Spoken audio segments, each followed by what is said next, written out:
Ooh, stream is live. We're Live. Here live. we go. Ladies Here and comes gentlemen, have you here comes Superman, Superwoman.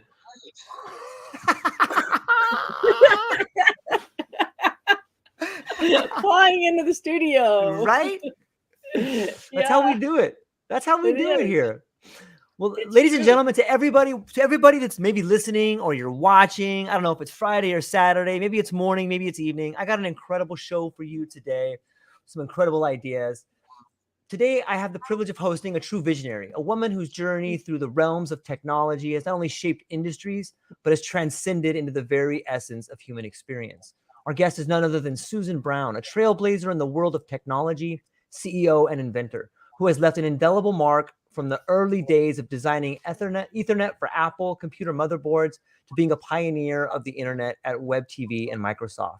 However, her current venture, Token of Me, takes us on an extraordinary philosophical expedition into the uncharted territories of human consciousness.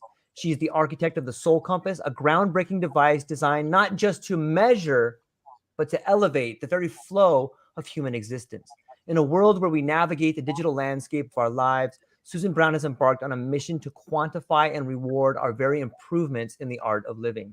Today, we unravel the philosophy behind the Soul Compass, the Token of Me, a compass not just for navigating, but a guide to our very souls. And not only do we have Suzan Brown, but we have the incredible Anya over here. She's not your typical expert. She's a modern ambassador of change, firm in her belief that our past experiences don't define us. It's the present and the potential we see for ourselves tomorrow that truly shape who we are. Ladies, I'm so stoked you're both here today. Suzan, how are you feeling today? Let's start with you. How's it going today? I'm feeling great. I had already a call this morning that, like, if the audience gets goosebumps, that's resonance. That's a cosmic orgasm with your divine true self. And that happened, and that's like everything to me. If you can resonate with your soul, with your divine connection, and your heart sings and you get goosebumps, um, there's really no greater validation than that you are in a flow state. Your Yeah, power is on. it's So amazing to me to that seems like a true raw form of communication, like when the oh yeah. same way that the octopus has its ways in which its Mhm, skin gets different textures or it changes colors. It mhm. seems that in the flow state or maybe the human connection can do something similar. Yeah, absolutely. When you are in a flow state, you are really tapped in and allowing a surge of quality energy to flow through you. You're like a laser beam for source energy. And that's when you're most creative, you have more clarity, it's more satisfying, you feel lighter, you have great timing. It's as if other people and things in the outer world just come at you with precise timing. It feels like magic. It can feel like magic. It'll make you feel love and laugh and play. Like that's when you're calling it in. That's when it's happening. And that's what we're measuring. What is your first recognition, or what is the first time like you began to feel the flow state? Is this like a relationship that you found in the 80s? Is it something that has always been going on in your life that wasn't something to explain? Or is it Mahali Csikszentmihalyi? I don't know if I pronounced his name right, but like what was your first introduction to the flow state? If you can maybe catch us up on that. Yeah, you know, I don't know if it was my first, but I used to run when I was a kid. I was a runner and I was really fast. And my favorite show was the $6 Million Man. It's Steve Austin. Yeah, I was yeah. like, I can run, I can be fast, and like I actually was really strong just by thinking about it. I got fast, and I got runner's high, when I would run. And I started breaking records, in junior high school, and the boys hated me because I was faster than them. So my first experience wasn't actually all that pleasant because it evoked kind of some jealousy and Sure. resentment. But later, when it felt great, was when I met Steve Jobs. I mean, it was the most transformative experience, and it was a more subtle experience of flow. I wasn't being physical. I was just in the right place at the right time, watching this amazing person unveil the Macintosh and the commercial, the 1984 commercial. And this was 1983. And I was like, oh my God, that man can see the future. He's flowing. Like you get into this state and you get ideas. You get these beautiful inspirations. That's where you have the patented ideas or the breakthroughs, or you write the hit song if you're a musician. Right. So watching Steve Jobs and others like him at Apple go into a flow state and create new technology, I was like, okay, that's it. That's value. That's like the highest value, is to figure this out. So for years, I've been wanting to figure it out. And then this project was inspired by Roger Federer. When I watched him win the Australian Open, his last Grand Slam, I believe he won, he's like accepting, the trophy, and he's thanking everybody. He's in this extraordinary state of appreciation and gratitude. And he's so humble and so graceful, and he's just crying tears of joy. He's just so happy and so in love. And he just like goes into flow. And I thought to myself, and I said out loud, I want to bottle that up. Like, that's it. That's what we all want, is to feel like that guy on top of the world, feeling so worthy and so free and so powerful, and yet grateful, really not ego. It's much more heart than head. And I'm like, that's it. That's it. Like, that's it. How can I measure that? Yeah. And that's when I realized, like, I can't not do this. And I had dreams that I chose to do this, before I was born. I'm like, okay, bring it on, world. Let's do it. Let's do it. So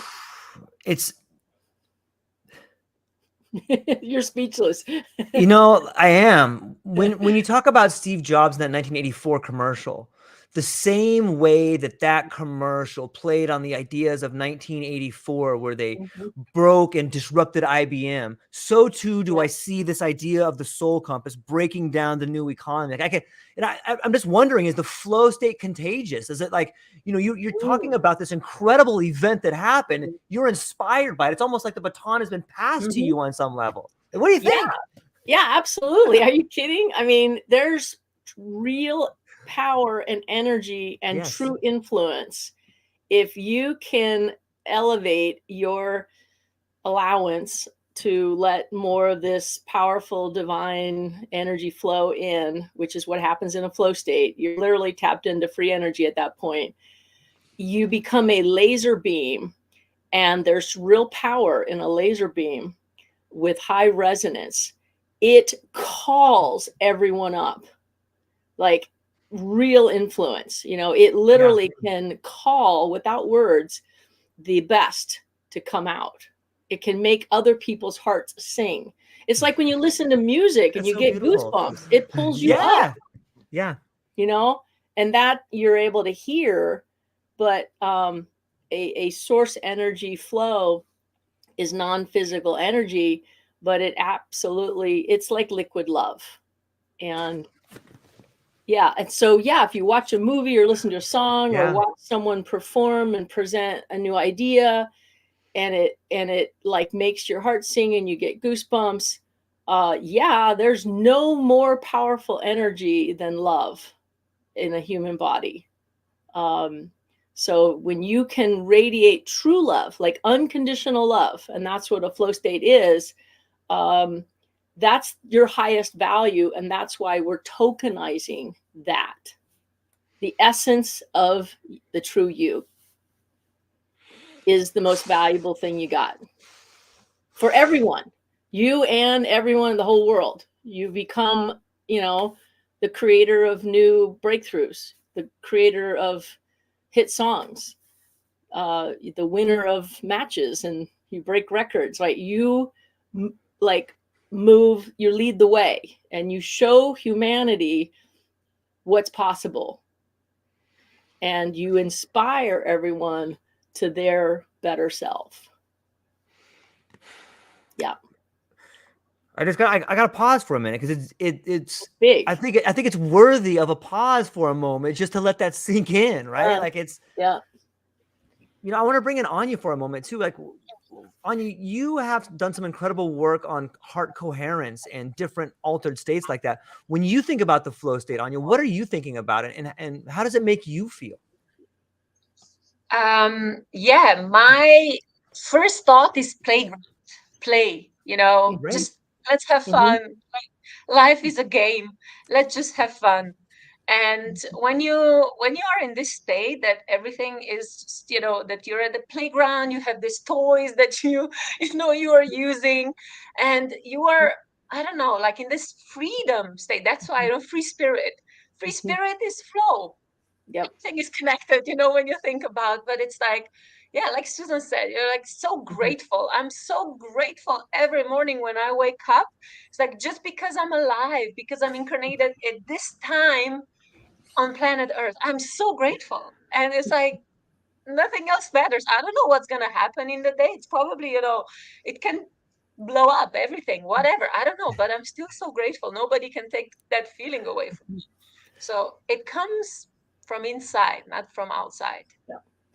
And the reason why play triggers it, just to really kind of back this up, what Anya's saying, the reason why play is so powerful as a trigger is you're not in your head. You're in the moment. The head is often used to think in the past and worry about the future. It's very rational. But when you're in a play state like a kid, you're very present, and you're allowing literally presence to become greater. You're in the now. You're in a timeless state.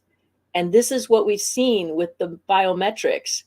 When you're in a timeless play state, like your heart skips a beat, we see that. And that actually creates a spike in your heart power and your heart coherence. All right. So I know you can't give me the secret sauce on there, but we start talking about metrics and biofeedback and measurement and imagination and imagery. Like, can you give us a little, just a little taste of how do you measure the flow state? I mean, obviously goosebumps, like I have them right now, but thinking about what the flow state is, living in the present moment, the incredible connection between the left and right hemisphere, and living in a metaphor, and all these beautiful ways in which we can go through life. But how do you measure that? Like, what are you doing to measure that and then tokenize it? Like, can you give us a little background on that? We can get almost everything we want from the heart. The heart doesn't lie. And we don't even measure the brain. We don't care what the left or the right brain hemisphere is doing. We don't even care what you're thinking. We want you out of your head. The head usually leads you into a linear path of limited beliefs and thoughts that evoke negative emotions. And so you can't think your way into a flow state. It's more about a feeling, and it resonates with love and joy and play. So the more appreciation you feel, the more blessed you feel. If you could cultivate and calibrate a feeling of this lightness, and this playfulness, and just do it for love. Follow your heart, trust yourself, believe in yourself, look on the bright side, follow those breadcrumbs that feel better. Then you reach like a point of surrender, and you let go. That's when the flow can actually come in. And if you go, whoa, oh my God, you start noticing it, you'll lose it. Like, it's that subtle. If you're an athlete and you're starting to notice how well you're performing, you're starting to compare and get in your head, and you're literally tripping yourself up. So you want to just stay in that timeless state. And most of our pilots, and Anya's one of the advanced ones, they do it readily by just going into meditation. is the fastest way to just like, okay, I want to turn it on, is to stop thinking and go into meditation. And we can see that immediately, the results. We see the biometrics rising when you go into meditation or do something else like listen to music or just go into a rampage of appreciation and, you know, talk about something that you're just so passionate about, and then, you know, let yourself do it. Or if you're an artist, just go create, go play, go do something. It's about lowering your resistance in your body and in your thoughts and even in your emotions. And so it's almost like a game, as Anya said, it's a game. And we're just providing a tool that lets you connect the dots to see what works. So it's kind of like a self-discovery, because everyone's a little different. Right. You know, how I flow might be different from each of you. And so it's not about comparing myself about you and me. It's just more about measuring myself with me. How can I move my own needle? How can I raise my own bar? And not, you know, if you try too hard, which it's happened, you know, we get people who force it, they realize that that's not working. And it's a bit paradoxical at first, because, you know, we have such a mindset in this world that it's about your efforting and you're suffering and you're trying and you're doing, and it's actually not. When you're in a flow state, you're just in your grace, and it's not, you don't have to deserve love. You just are, you know. And so it's a little game, right? It's a little bit of art and science. It's a little bit of thought, but it's mostly feeling and experimenting. So we're just giving people a tool to at least experiment for their own self-discovery. Sometimes I think of the mystical state. Like I've found myself to be a lover of life's mysteries, and I like to read like Mircea Eliade and these ideas like the terror before the sacred. And you look back to the medieval mystics and you find like the cloud of the unknowing, and you see these people bumping up against something that's bigger than them. Maybe it's just a different version of them, but they're touched by the flow in some way, and they're seeing things that they've never seen before, and they're communicating in ways, and they're producing things. What is there a relationship between the mystical state and the flow state? Absolutely. And here's our understanding of that. Okay. That when you quiet your mind and you start to calibrate to these higher quality of energy without resistance, like the more pure you become, you know, you're opening your channel, if you will, your physical and non-physical being is now more is flowing in. And as this happens, you're now going to receive thoughts, even like in my case, callings. You'll receive clarity. You're now tapping into the higher mind, the divine mind. And its collective mind is not chaos. It's like love, clarity, knowing. It's the truth. You know, it's that which will set you free. You know, if you could hear it, if you could connect with it, that is very mystical, and you'll receive such powerful downloads, right? And that's what has happened to me and a handful of our pilots. They get these downloads and they're like, yep, that's it. You don't doubt it. You know it. You go beyond science. You know, it goes into your gut and your soul, and you just have a knowing. And that's not a place that science wants to go, right? It's very mystical. That's right. So we're kind of like a bridge between the hard physical scientific world and the spiritual world, but we give it grounding. We give it validity.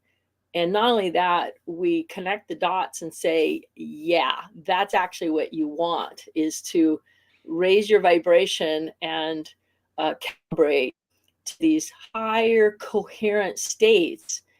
And you will then receive these mystical thoughts, that you can't when you're down here grinding it out, feeling like just a limited human. But when you can, cohere with, it's actually what's happening is like with goosebumps, you're resonating with higher and higher harmonic frequencies. So, like in a mystical state, George, Yeah. even Joe Dispenza talked about this because they measure people's brainwaves all the time and they get into mystical states. And the brainwaves go from gamma to like white noise as if you're having a seizure. And then they got kind of concerned about that, like, oh, is this guy okay? Maybe he's having a mystical experience, but his brain looks like it's, fried. And then they look at the heart and go, oh, you're more than okay. You're having incredible heart coherence.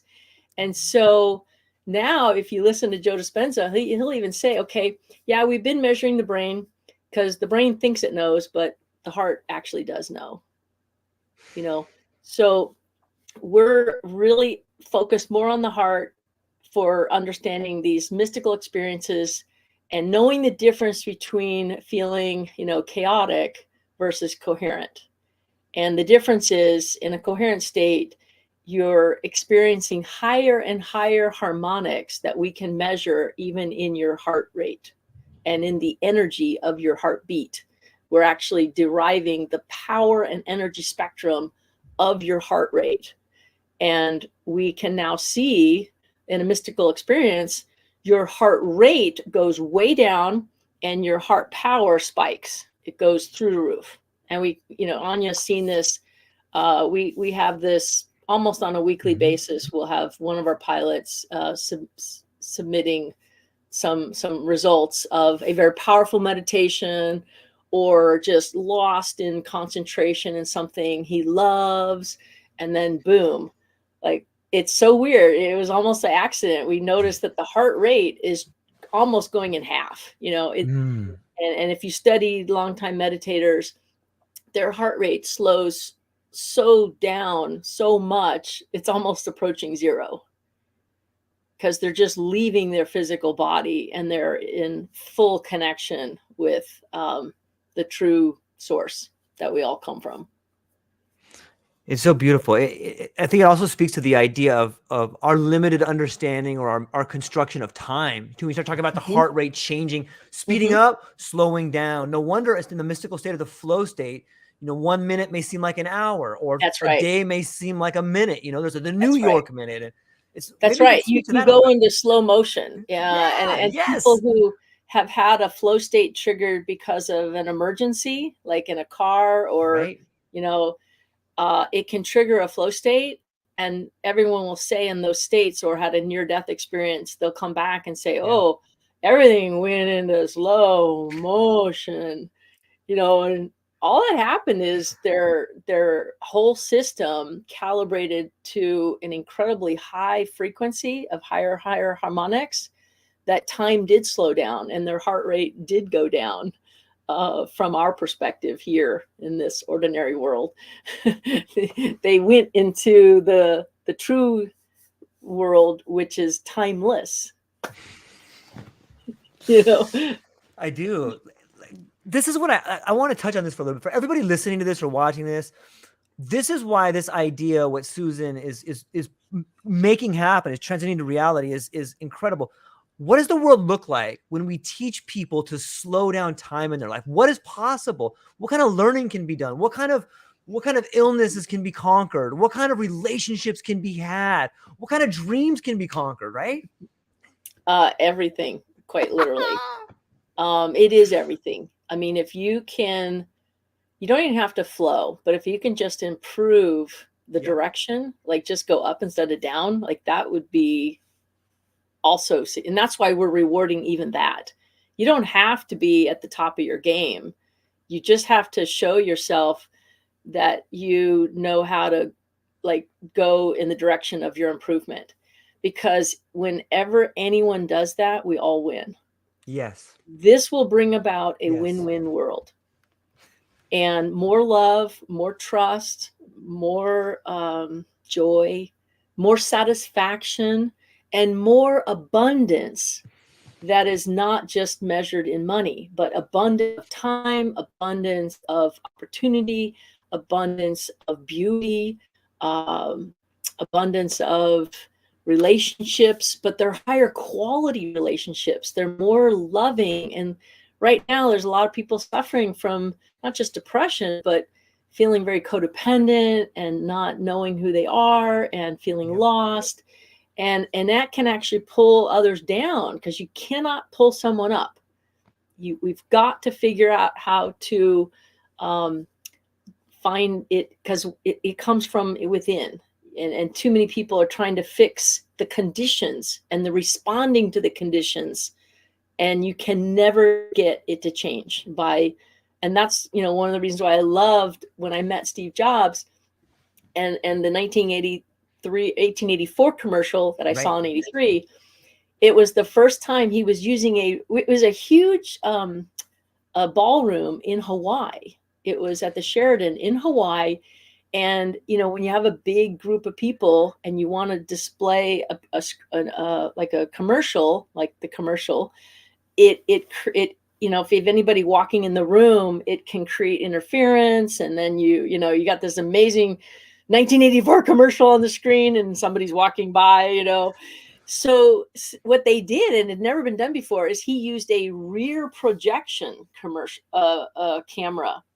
behind the screen. And I'm going into this, like, it may sound like I'm going off on a road trip here, a side trip.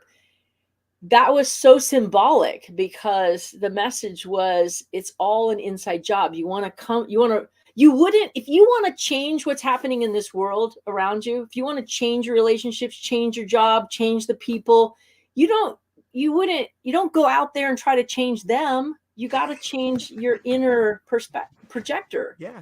And just like with this commercial being broadcast on the screen, if you don't like what's on the screen, you don't go up to the screen to change it. You got to go to the source. Right.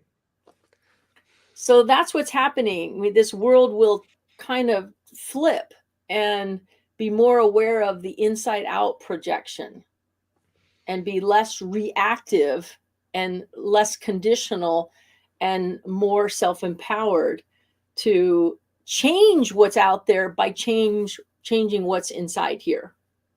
What's going on inside you? What are your beliefs? What are your feelings? And how can you change that if you want to change what's going on outside? Yeah, it's. I think you should come to Hawaii into the Sheraton and film a commercial. Oh, that's right. You're in Hawaii. Right. That's right. I lived on Kauai for 5 years. And, I had one of my most spiritual experiences there. So, yeah, I should come to Hawaii. Let's hear about, can you tell us about one of your most spiritual experiences on Kauai? Oh, wow. So many. But I guess the first one ever was, I was 12 years old and my family brought me there, and my mom was in real estate and they wanted her to pre-sell the Princeville lots on the north shore of Kauai. And so we all got to go there, my brothers and my sister. And without asking for permission, my brothers and my siblings, we felt like we were on another planet. I mean, it was just like so beautiful, right? This was in 1976, like eons ago, right? And we crawled down the mountain cliff and went into there's no one there, right? And we found this cave, and inside it were just covered with shells, these beautiful conch shells, like there's none there now. Right. And it was like gold, we just thought we had discovered gold, right? This gold mine of beauty and exquisiteness untouched. And I was 12, and it was my first most spiritual experience of my life, because it stopped time. And I mean, I remember it started to rain. I remember, we were stuffing these, we put them in our pockets. We were carrying as many of these up as we could, because it was just like, gold to us. that's why as a child I had such this profound experience that brought me back probably 30 years later to live there. And then I was so in love with this island. It spoke to me. I mean, I had true communication with Kauai. It really, I could feel the presence in my room at night sometimes when I was focused on what a beautiful place it was and things like that.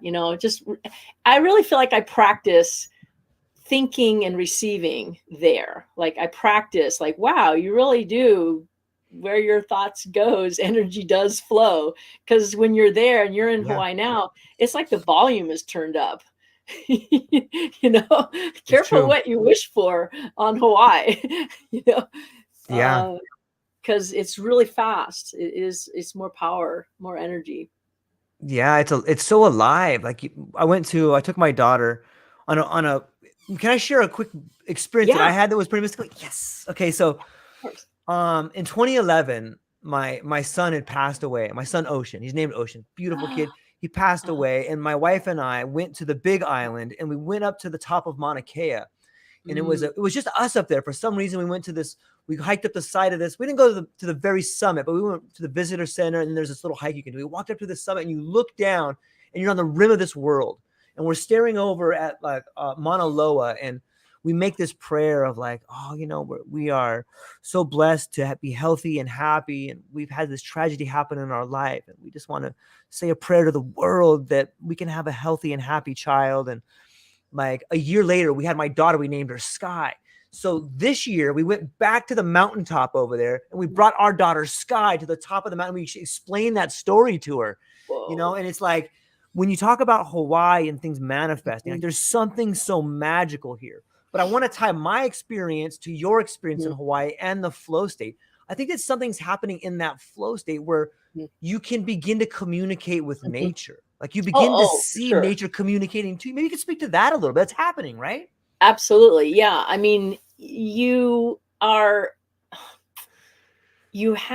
more energy flowing through you, and nature, whether it's Mother Nature or animals, they are always, for the most part, flowing. Like they don't lose that connection because they're not thinking their way out of it. Right. Humans do that. We have more free will and we have more intention. But absolutely, when you're flowing, you're basically at their speed. You're at their frequency. And so it's sort of, you have more harmony with much more of your truth that includes nature. And that's why just being in a place like Hawaii can be so healing, just being there, because the energy is so strong and so coherent that, I mean, just prior when I made a video of Kauai because it's so beautiful, and I was up all night, editing, and then early in the morning when I went to bed, that's when I felt the essence of Kauai come into my room. And I'm like, I wasn't afraid. I said, so who are you? And I felt and heard loud and clear, it's Kauai. I'm like, whoa, I felt like getting out of bed and, bowing. And she just said, it was very feminine. Just remember, when you're loving me, you're loving you. And I just cried. I'm like, oh my God, that's like so simple and yet so profoundly true. That's why we want to increase our state of love, because when you love, you can't help but receive it. Right. It's a win-win state of value, and it's uplifting and it's healing. And so, the body can miraculously heal, as we all know, in higher states of love and coherence. And so, it's you do have a stronger connection, and depending on your beliefs, you can actually manifest more with more energy and integrity the life you want to live in harmony, because you have no resistance when you're flowing. And, that's all it takes, is to lower your resistance and let it there's only love.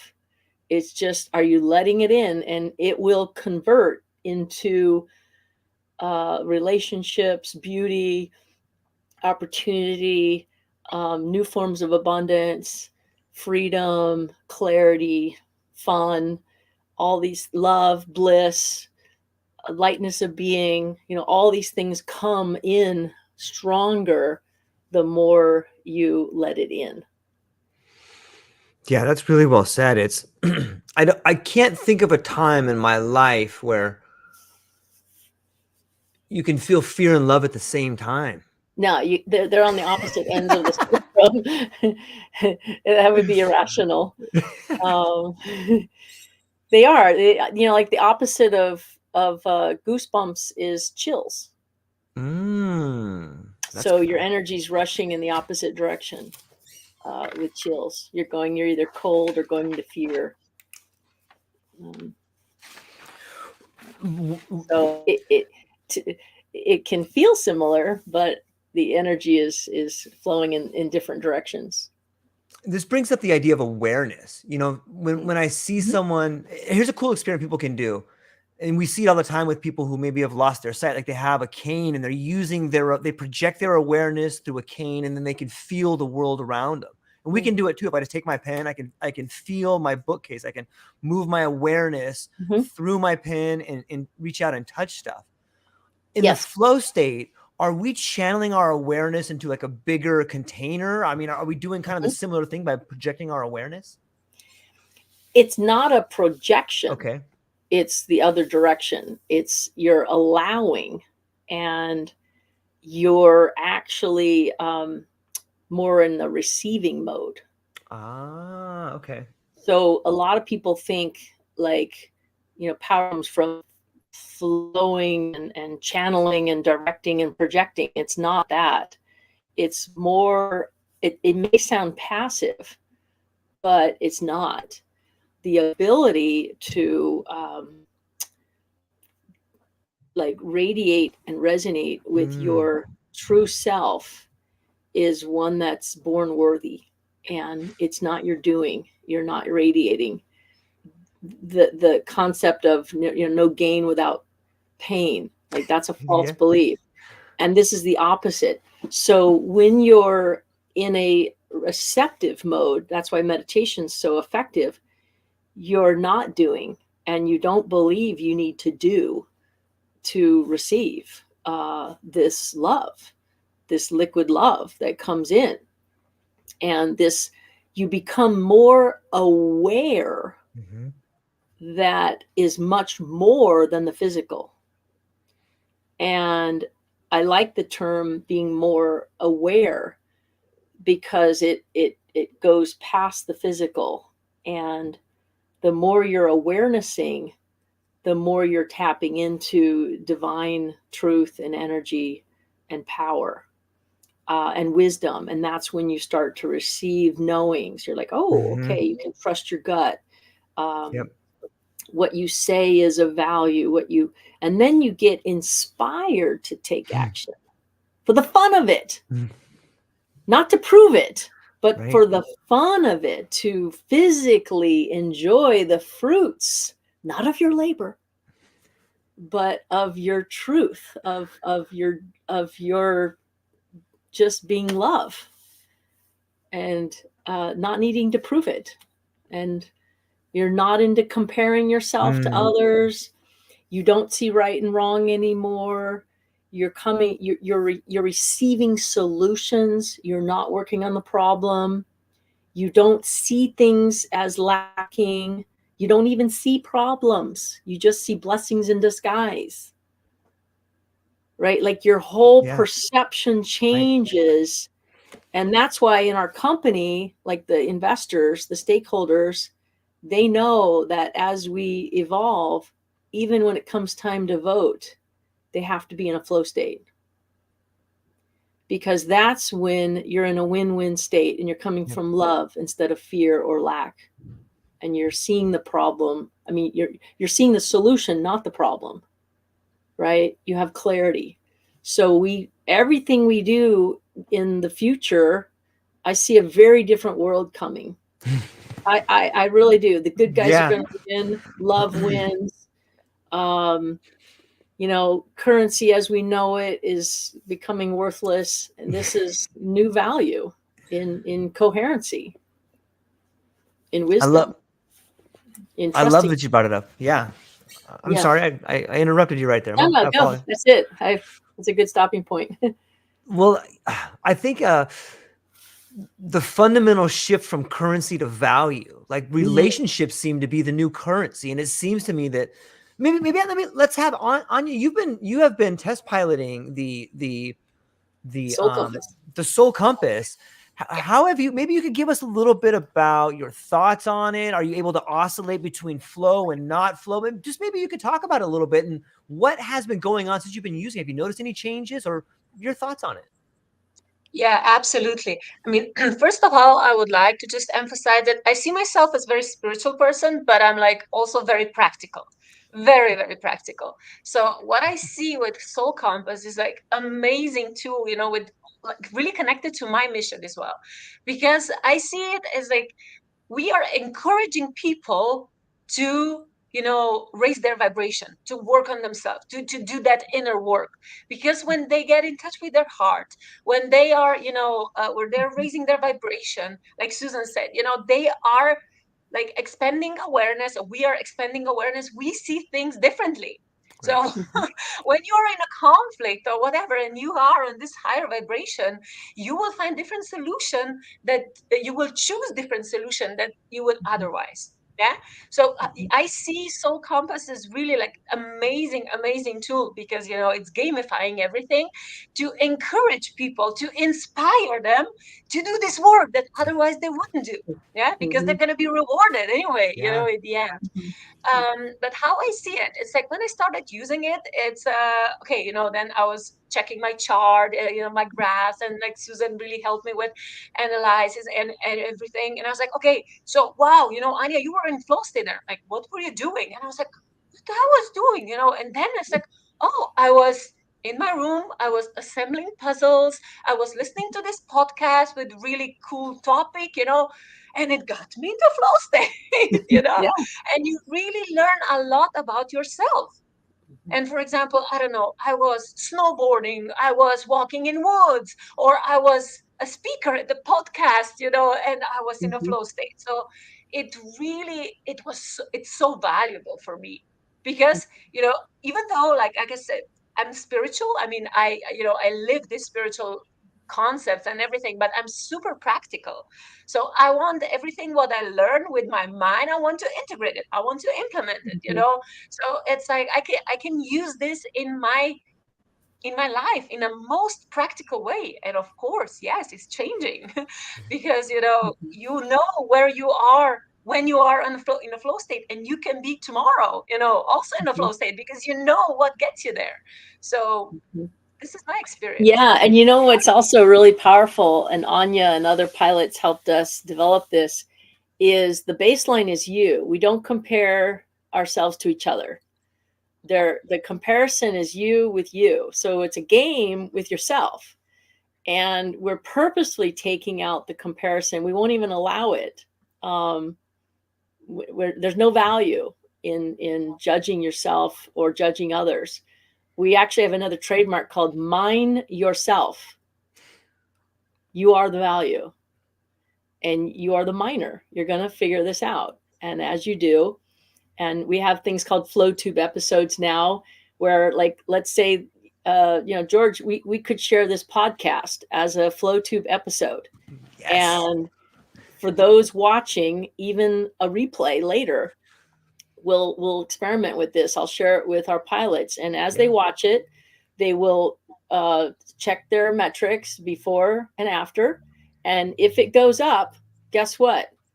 The curator of the event, which is you, George, you will be rewarded for the value of uplifting your viewers. How cool is that, huh? I could do a little happy dance right now. Yeah, I think we should be flying like Yeah, we Superman. should. Because this is going to disrupt social media. Right now, social media is about views, and we all know, fear. And fear. Fear. sells, Most of it. and that's what keeps the tabloids alive. But we want love to be the new standard and improvement in the direction of love and that which resonates with love. And that's value. And we can actually gamify the emotional guidance scale. Like you could get paid to get happy. And the content creators get rewarded for better content that pulls you up instead of down, because the bar now isn't views, it's improvement. That is so. Let's talk more about that. That's for so long the idea of advertising has become this pornographic, symbolic nature of just like like why can't we flip it on its head? It sounds like we figured that out. Like you guys have got this idea. Let's talk more about that. Yeah, I mean, like right now I'm looking up, there's a token out there called Basic Attention Token, BAT. Right. And, I don't know what their, current valuation is, but as a whole. But the idea is, if you watch ads, they're holding your attention, and there's theory that there's value in that, which I argue there isn't. But this company has a market cap, the Basic Attention Token. The market cap is 367 million right now. Wow.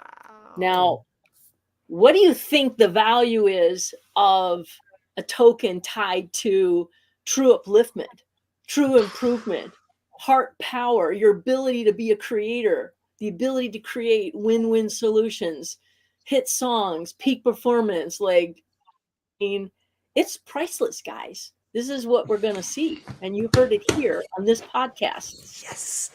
Our token, a token of me, these will be the highest priced tokens in our economy. And here's why. There's so many reasons why. Starting with, it's when a human is at their most valuable state. You are flowing infinite abundance in a flow state. You can self-heal. You can become so abundant, it's beyond money's ability to measure it, because money can't buy love. Money can't even buy healing. Right.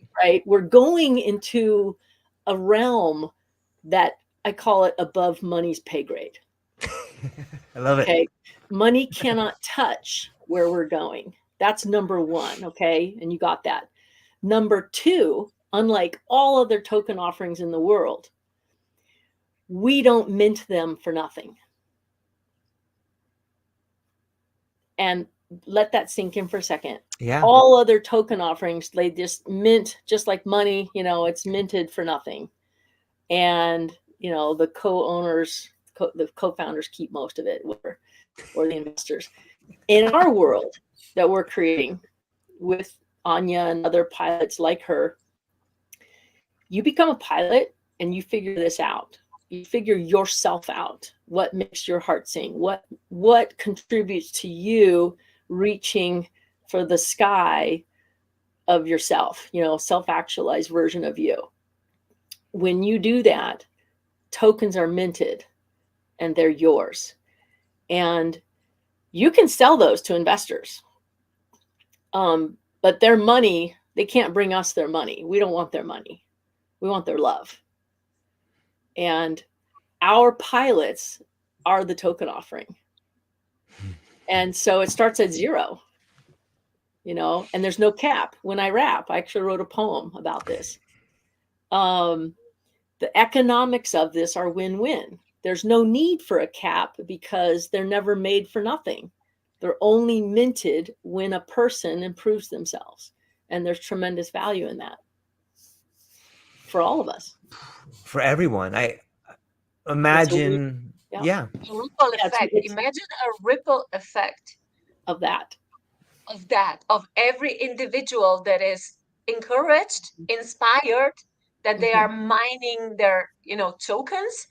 And they will see the result because, like if we are practical, if our mind still needs some proof that, we will have this token.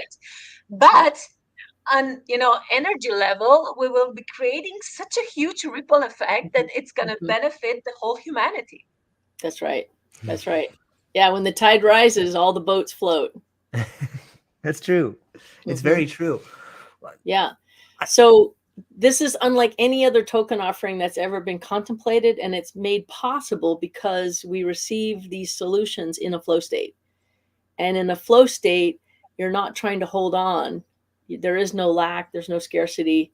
You're going for the win-win. And in this case, we have a trust called the MotherTree that owns a majority of the company. And the beneficiaries of the trust are the pilots. They are going to inherit the company. That's the game plan. That's my legacy plan.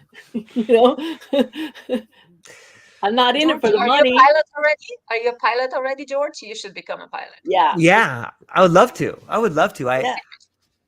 In my mind, I'm beginning to see the way in which a token can be minted at a milestone. But maybe we could talk more about that. Is like when someone creates a song, when someone maybe has a child, but maybe we could speak to the idea of the minting of the token in the flow state. Like, what's that relationship and how does that work and how does that happen?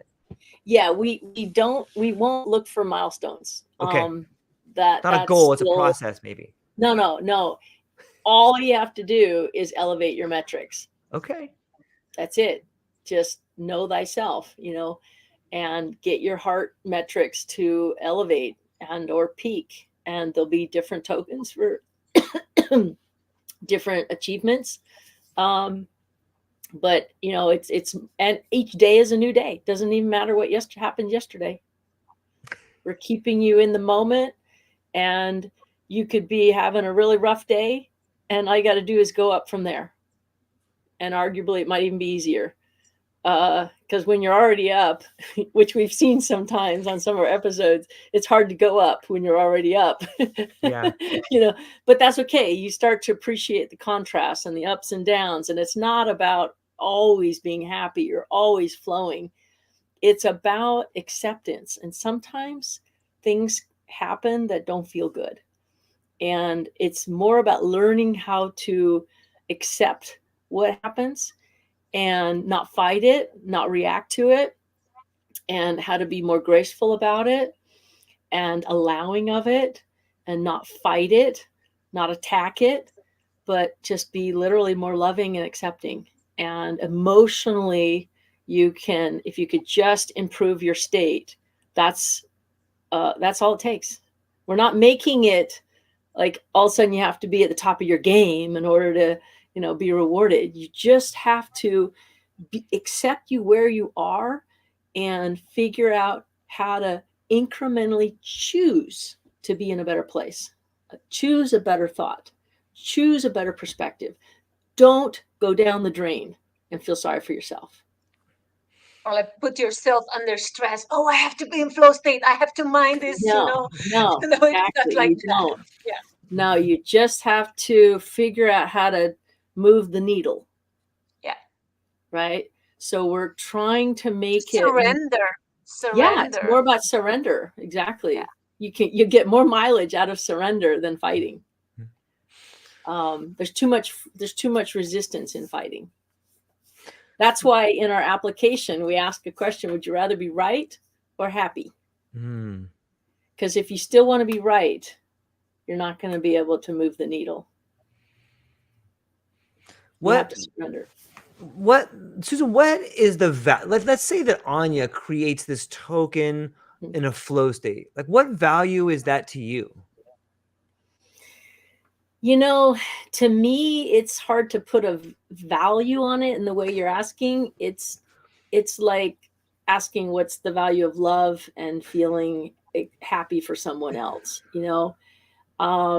I'm inspired by people like Anya who figure this out. They're actually very actively helping us improve our formulas.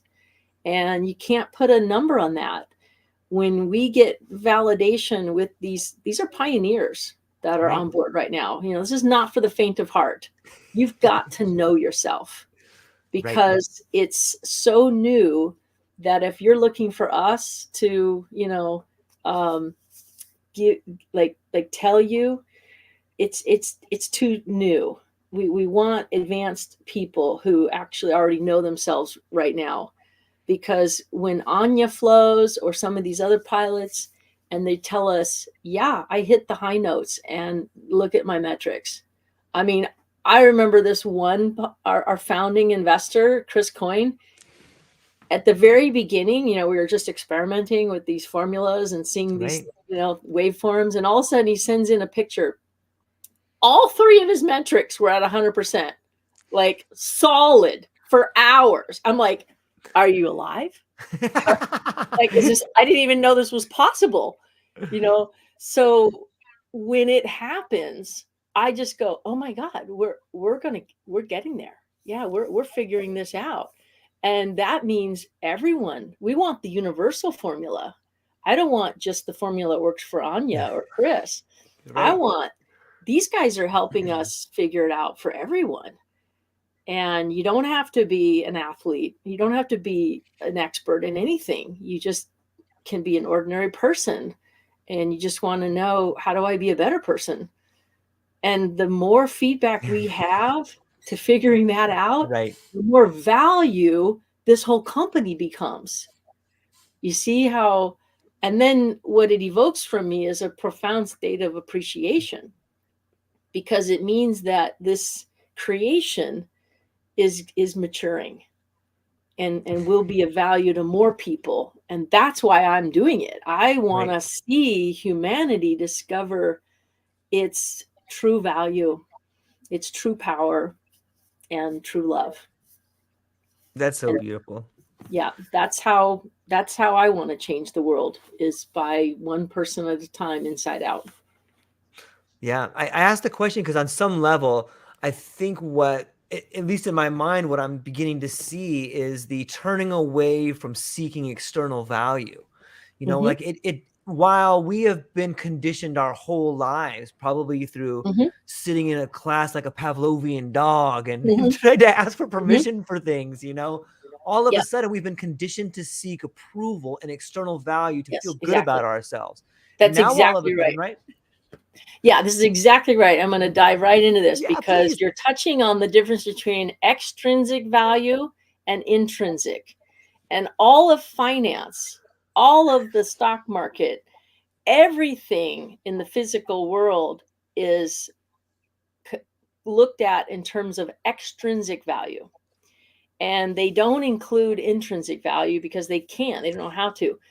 A token of me is intrinsic value, and you can't really put a price on it. But as I said, it's above money's pay grade. It goes in. So on our website, my quote is, the best things in life are not things. It's how happy are you? Are you feeling abundant? Are you feeling gracious, lucky, blessed, fortunate, satisfied, inspired? Like, is life worth living? Are you on fire or not? Like, that is intrinsic, and those are feelings. And extrinsic value cannot put a price tag on love.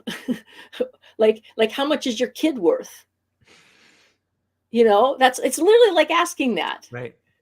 You can't put a price on love of what you create, or your love of a person, or of a creative process. You can't buy that. That's why our tokens, your money can't make them.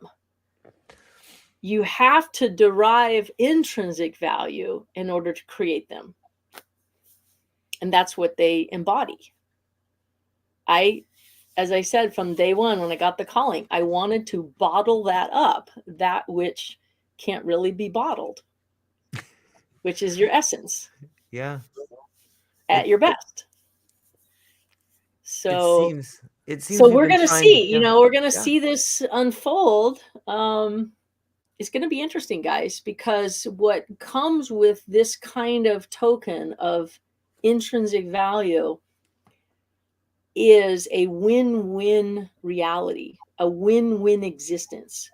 And when a win-win economics comes into play, it makes win-lose become obsolete.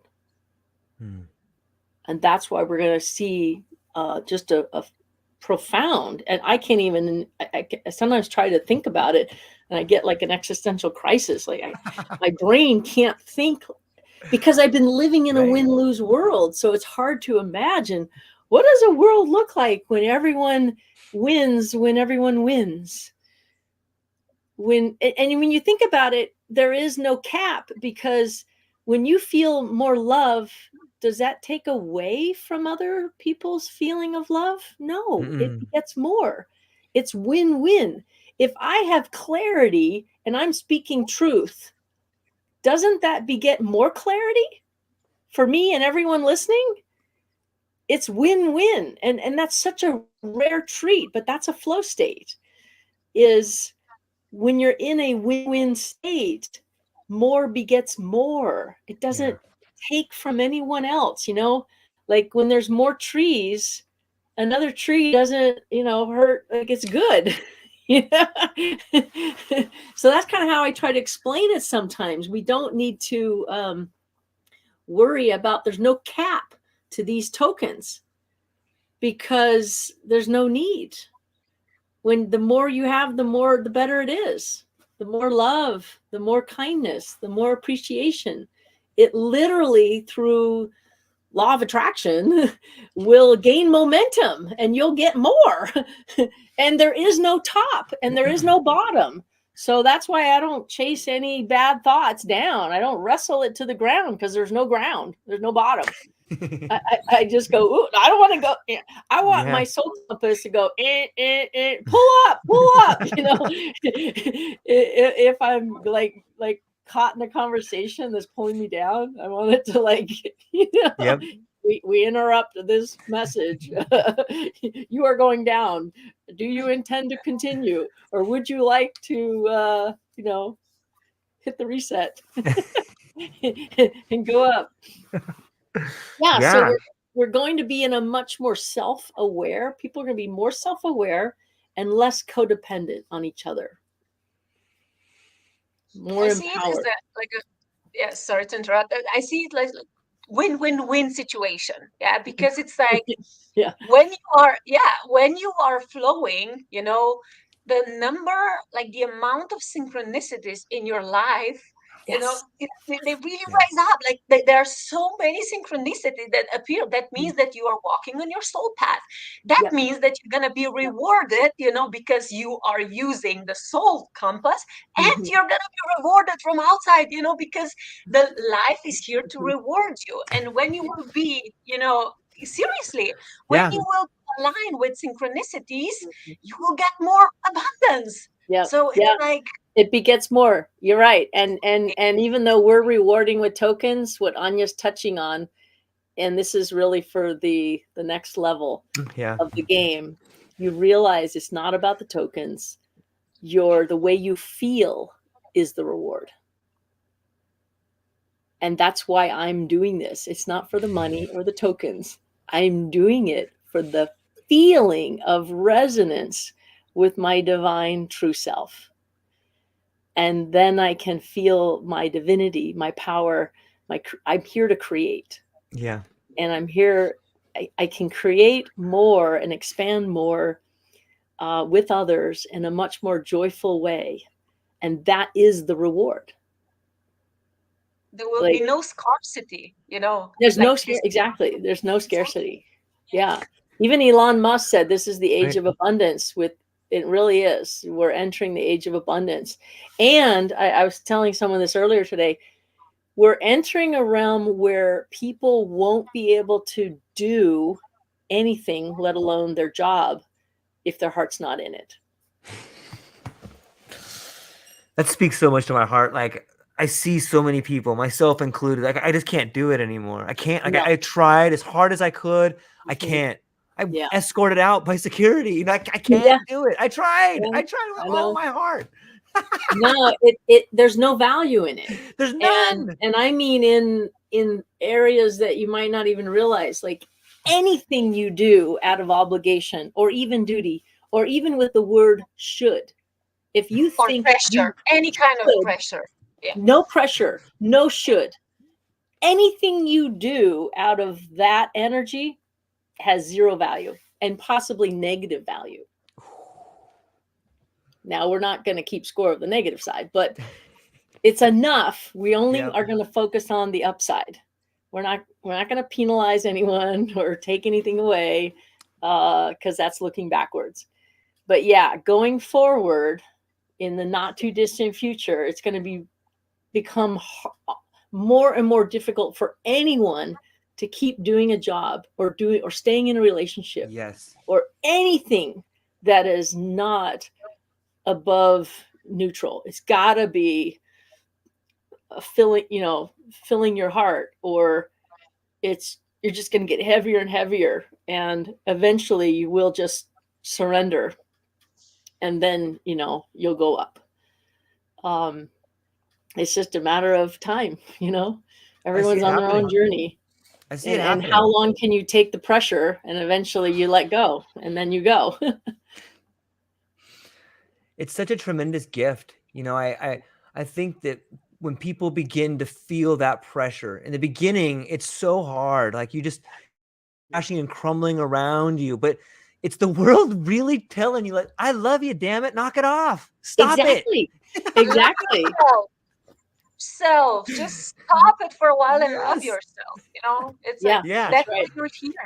Yeah. That's why. Yeah. And the paradox is we can't save anyone because everyone's creating their own reality. Yeah. So, that leads me to another question on our application. Would you rather save the world or self-actualize? We want people who are ready to self-actualize, because we aren't here to save each other, and the world doesn't need saving. That's a very lackful belief system that, you're not feeling very secure, and so you're going to feel better by saving somebody else. Well, they don't want to be saved. Try Right. tying a shoelace of a kid that wants to tie it himself. We need to learn. Yeah, we're not here to do it for each other. We can't live for each other. And if you actually try to save one, have you ever tried? Like, they will hate you. They will resent you, because that's not the truth. Right. That's you actually a disservice, trying to fool someone into believing that you're the divine. You're going to save them. Well, who the fuck are you? Yeah, exactly. Exactly. No, that's a lie.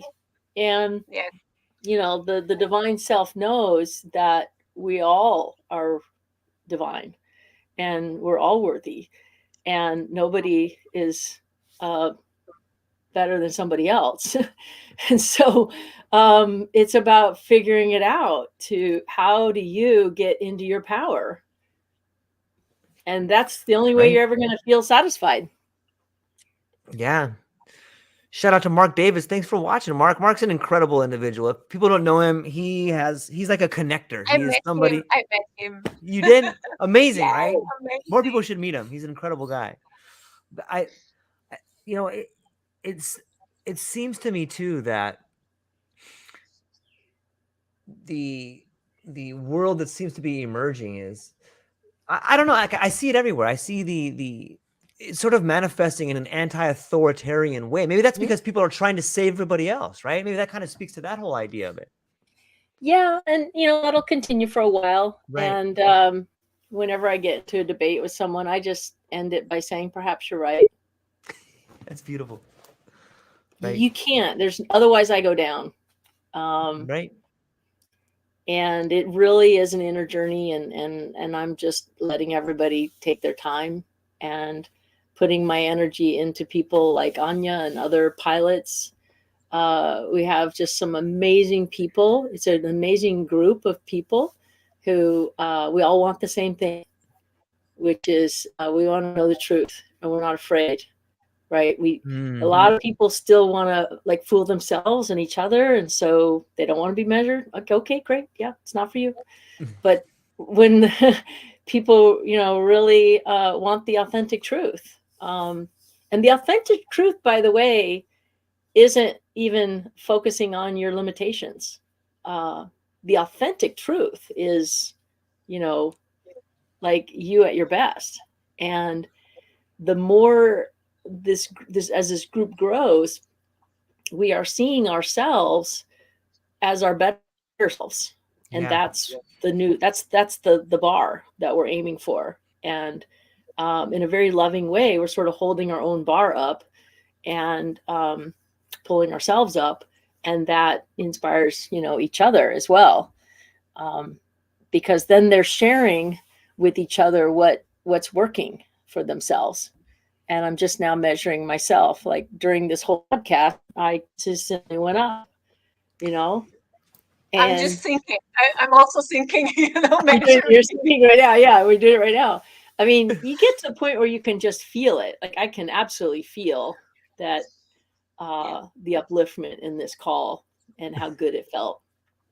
And it, I had a call earlier with a new investor, and she was getting goosebumps. I was, like, it's a great prep for this call, Yeah. is to have one like that. So yeah, we're all in this together. And we want a new world that is transparent and more allowing, more true, and happy for no reason. I do. It's interesting that you touch upon. We've touched about the individual, finding a more authentic version of themselves and raising their coherence and being in the flow state. But also just now you've touched on multiple people together in a flow state. Like that seems like a whole other dynamic. Like if one person is able to lift up one or two people in their family or their relationships, what is it like when 3 or 4 people start working together in the flow state? Is it just a more a bigger echo, or is it more of a resonating frequency with people resonating together? Or have you Yeah, measured that? think of it like a sports team. Okay. These are the ones who win the World Cup. Yeah.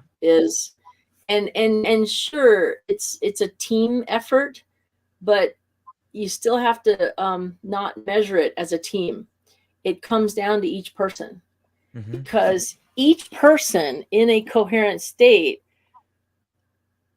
like, radiates this coherent energy into the field, and others become influenced by that not to them, not to each other, but to your own alignment.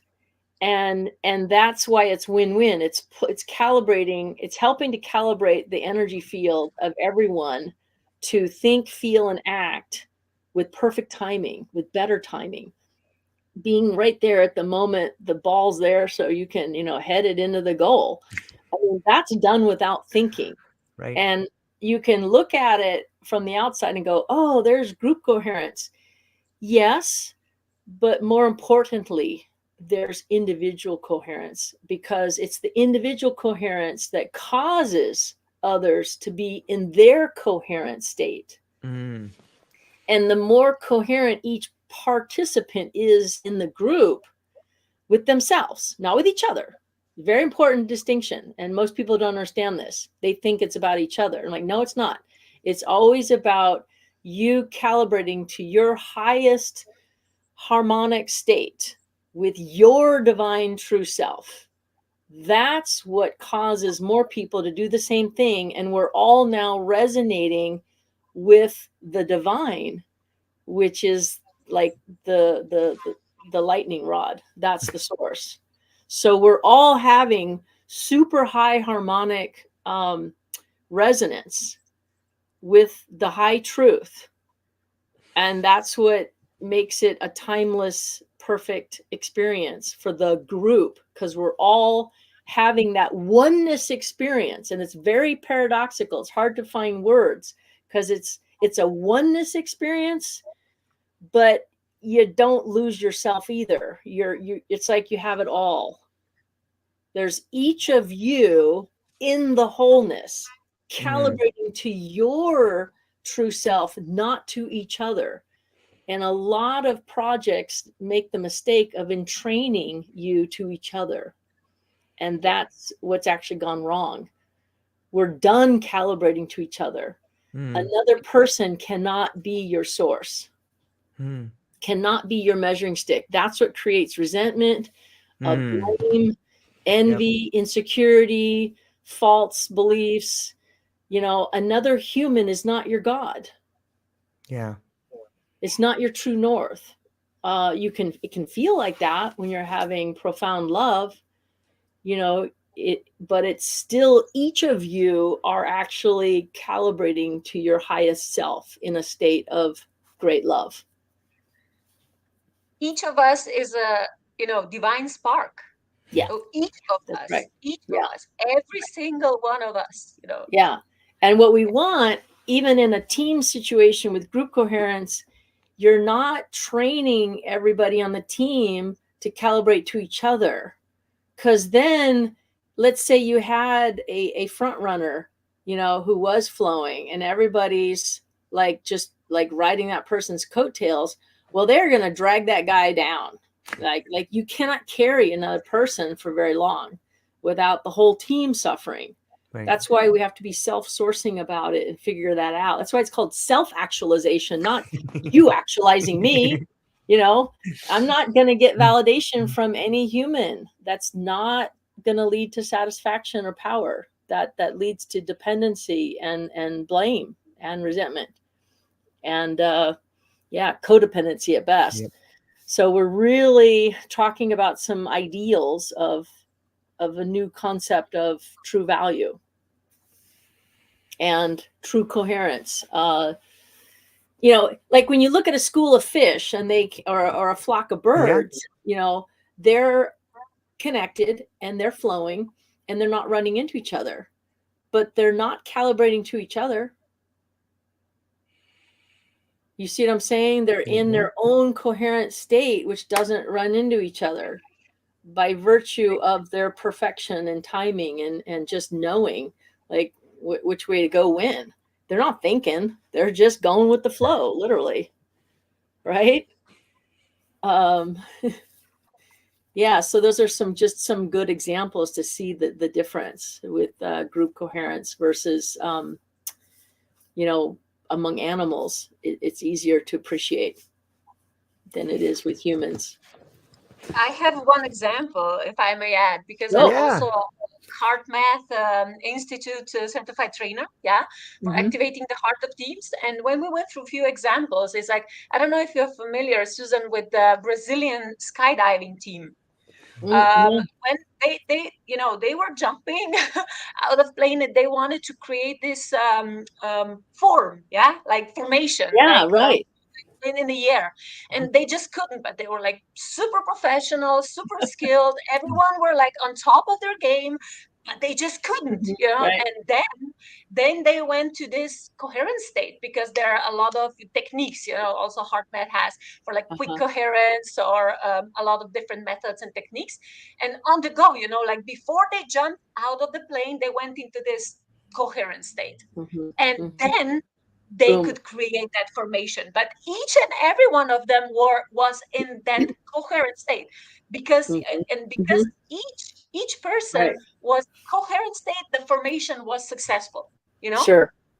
Great example. It wasn't That's like, a great he example. was better or whatever, like, no, they were like, it was absolutely brilliant. You can check it out on YouTube, so it's like, I get it. Yeah, I get it. Yeah, instead of thinking their way through it, they just went into a coherent feeling state, and then they just had knowing, and they were having fun and out of their head, and they were like spontaneously, knew where to be and when to jump, and like you can't count the human mind cannot calculate all the equations needed to put yourself in the right, for example, to put everyone. It's hard enough with just yourself. Imagine it's like orders of magnitude ridiculously complex. And, so many humans are wired to think, oh, if we could get a computer to calculate that, then maybe we could do it. You're right. just do this magic trick where you change your state into a higher coherence state, resonates with love, and And so boom, Compass will pick up it's that. magic, like magic really happens. It's crazy. I've really noticed it even on subtle levels, but the problem is these experiences are so personal, it's hard to convey to anyone else. And so I'll just use general terms. When something happens, you're like, oh my God, what are the odds of that? Like that's it's incalculable. Like when Right. that happens, you're coherently actually creating reality. Steve used to say he could bend reality. Well, I go to the extreme and say we're all creating it. It's just, do you like what you're creating? Yeah. There's ideas like, how do you grow your own hair? Or, how do you do that? Like, it's the same thing. It's magic, right? Like, we don't know how we do it, but we do it all day long. I know so much of me just works without my thinking, and that's the part that works the best. How do you think I see giant changes in language when I start thinking about the flow state. Like, there's a weird sort of equation between imagery and imagination. But what do you think about language moving forward as we begin to understand the flow state? Well, what I notice for me is it's sometimes harder to find the words to explain it because it's kind of like trying to explain the mystical experience, Right. or how do you know something without proving it, and you're less in your head. You're just more loving, and it becomes less of a need to justify in words. It's like becomes the reward in and of itself. And the more you can find peace in that and satisfaction in that, it's just, you realize no matter how hard you try to explain it, like Esther Hicks, for instance, with Abraham, she's been channeling Abraham for like 35 years. She even says, we talk a lot and our words have evolved over the years, but words don't teach. It's experience. And so it's more about just people having this experience. And for a lot of people, they'll sometimes have a flow state by accident, or maybe it was an emergency that triggered it. And they're like, oh my God, how do I get that again? Because they just realize that's it. Oh my God, that's the spice of life. I want that. And, or when you've fallen in love, like imagine trying to explain it. It's hard in words. It's a knowing. And it'll move, and it has the power of moving mountains. Like, you have real power when you're even without the words to explain it. You kind of become a walking example. And I see in our future, George, that there's going to be less need to use words to teach it. It's going to be more about just be it. I don't mean just do it, but be it. Like Anya and yourself. If you just be the example, it'll rub off without words. That's really well said. I can see that too. It's the inefficiency of words has always been a problem. Like, we can't describe meaning, and we just talk past each other so much. Right. So crazy. Yeah. And like when I first got the calling, watching Roger, crying tears of joy, I'm like, I want that. I whatever he's eating, whatever I just want that. And so that's why, people like Anya is attracting a lot of new pilots, because they're like, well, I want what has she got? I want what's she on? What's she on? People listening to this podcast might think, they're having an induced drug experience, because it can when you're having a mystical experience without drugs, it's like, wait a minute, are those guys like, what's happening? Right. And what happens is, and this is what's happened with people who've invested in us. They hear about it like, okay, this is it. I don't even need to see anything. Like, I just know this is it. You're going to get there. You know what I'm saying? You just stop trying to explain it. And it is about, like, it's a new essence of trusting your heart and believing in yourself. And that's huge. For a lot of people, that's big. Because they're still trying to prove themselves. They're still trying to do that job. They're still trying to win the approval of their loved one, of their parents, or their kids, and their neighbors, and their friends. And they're worried about what they think. And to just stop and go, you know what? I don't care what you guys think anymore. It's my life. And I'm gonna follow my heart. I'm gonna do what makes me happy. Because you know what? I can't make you happy. I'm turning myself into a pretzel, and I'm not happy. You're not happy. So how about I just surrender and just try to find out what I want and listen to my heart. And it's courage. It takes a lot of courage to do that. And it can be really scary to leave a relationship or leave a job. Yep. And, you know, I've done all of the above. And it's really scary at the moment. But there's tremendous satisfaction, growth, you know, and it always ends up better in the end when we figure out how to listen. So I just wanted to give people a way to really trust themselves more and share the value with the whole world, because I really believe that if I can contribute in a way that helps everyone to improve their lives, that then my life gets better too. I think that's a wonderful spot right there.